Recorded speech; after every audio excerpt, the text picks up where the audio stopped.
Lâu hình có anh mới viêm được chắc ai đi lung cú của chi chăng phung cặp vui nặc chữ chăng đầy ca rê làm chặt tập cứ cặp yến ra đây tôi chẳng xem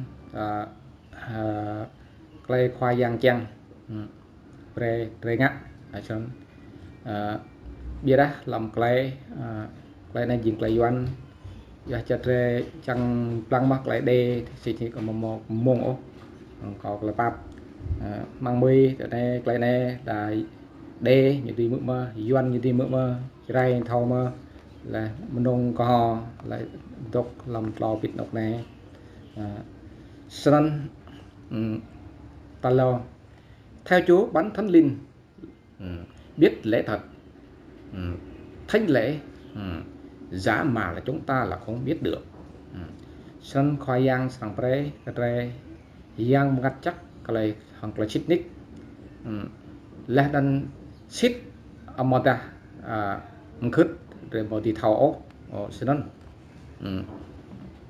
là hình lúc này nhưng mà luôn ta lại đã một lại bị bút là bị ta đang làm trung pháp Matthew cái ta chút lần lúc lâu lần lúc Johann được lúc phá lần tuột lúc năm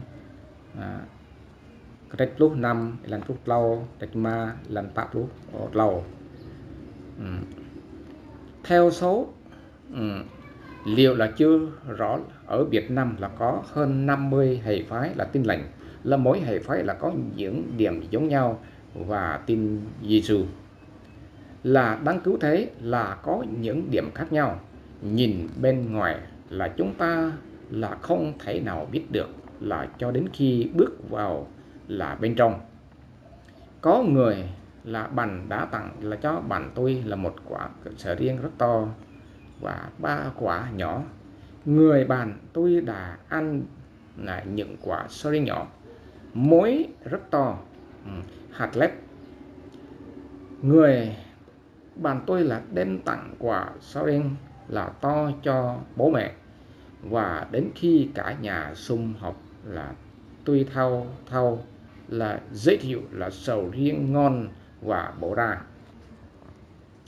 Nhưng hỡi ơi, quả ngon là rất mà bạn tôi tưởng thật là ra có vài mối lép, hư là nguyên trái, bạn là tôi xấu hổ. Ngưỡng với gia đình là có rất nhiều là hệ phái là hiện nay là rất mạnh mẽ và đông là không biết là có rơi vào trường hợp là như tôi đã kể. Ai cũng cho mình phải đúng, nhưng người quyết định đúng là phải duy nhất là Chúa Giêsu để tránh nhầm lẫn. Đáng tiếc là mình không muốn như bạn tôi về trái sầu riêng. Chúng ta hãy là để Đức Thánh Linh là với tư cách là thần là của lễ thật. Ngài sẽ dẫn anh em vào mọi lễ thật là theo đúng ý muốn của Đức Chúa Cha cùng Giêsu Christ là chúng ta trở thành là môn đồ thật của Ngài. Là chúng ta hãy cùng nghiên cứu là trong Giăng chương 8 câu 31 32 là gồm có 4 bước. Là Chúa Giêsu nói cùng là những người Juda, bản thân người Juda là thuộc về Đức Chúa Trời rồi, nhưng giờ họ là cần bước nữa là tìm Giêsu. B. Tin Giêsu là gì? Ngài phán cùng những người đã tin Ngài là cần phải đi xa hơn. Đọc lời là của phước âm là xem lại câu 31 32. Nếu các ngươi bằng là hằng ở trong đạo ta, là trong tiếng Anh đạo là lời, là vậy câu này vậy nếu các ngươi là hằng ở lời Giêsu, vậy là lời nào là lời Giêsu? C. Nếu hàng ngày là đọc và đọc lời ta là Giêsu chỉ có trong Matthew, Mark, Luca, rằng là mới có lời Giêsu. Chính miệng Ngài phán là còn 39 sách cựu ước là sách dẫn đường đi tìm Chúa Giêsu, là còn những thư tín của các sứ giả cũng nhấn mạnh về Chúa Giêsu.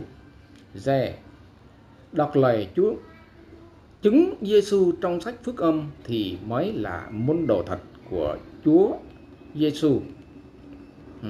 Và Chúa Giêsu nói thêm: người nào là cẩn thận làm theo lời ta, nói là sẽ là một người khôn cực kỳ. Ma-thi-ơ chương 7 câu 24 27. Người khôn nghe lời Chúa. 9. Ban sự tái sanh Giăng chương 3 câu 5. Mỗi người trong chúng ta đều làm báp têm là tín hữu sau khi là họ tin Chúa Giêsu, và cho là học giáo lý là có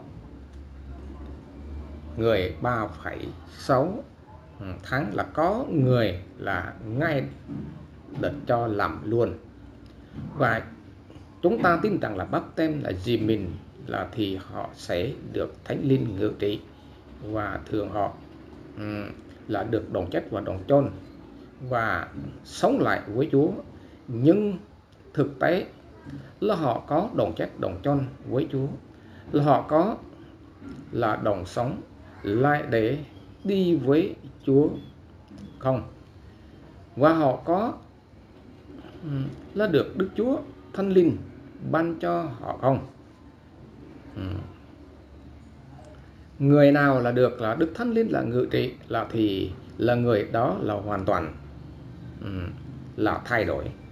Nếu nghiên cứu kỹ là trong Giăng chương 3 câu 5, đây là không nói đòn chết và đòn chôn, là nhưng muốn được tái sanh cần hai điều cần rất rõ, là nhờ nước là báp têm và Thánh Linh là được tái sanh, là mỗi người là được tái sanh, là một người là cầu nghiện linh nghiện là thường là được là Chúa nhận lời. 10. Theo Chúa để trở thành giải pháp là cho mọi nan đề là của con người, là Ma-thi-ơ chương 10 câu 8, Luca chương 10. Chúa Giêsu đến trên thế gian để giải quyết mọi vấn đề của xã hội. Khi sống lại, Chúa đã ra khẩu lệnh: Cha đã sai ta để thế nào là ta là cũng sai các ngươi thể ấy. Giăng chương 20 câu 21. Hãy đi làm công việc là của ta, giải quyết các tệ nạn là trước mắt ngay là tại Ngài là chiên thôn sống là các ngươi. Mác chương 16 câu 15 20. Chúa Giêsu rất tin tưởng mỗi chúng ta là đại diện của Ngài là trên trần gian này. Hãy những nhà đại diện Chúa Giêsu hãy đi ra và thực thi quyền năng là công lệnh Ngài cách triệt để nghiêm chỉnh để cho Ngài được tôn trọng. Giăng chương 15 câu 8. Tôi xin chân thành và cảm ơn các anh em và tuổi tớ của Chúa phải lắng nghe YouTube của tôi Đất Mới và Trái Mới. Amen.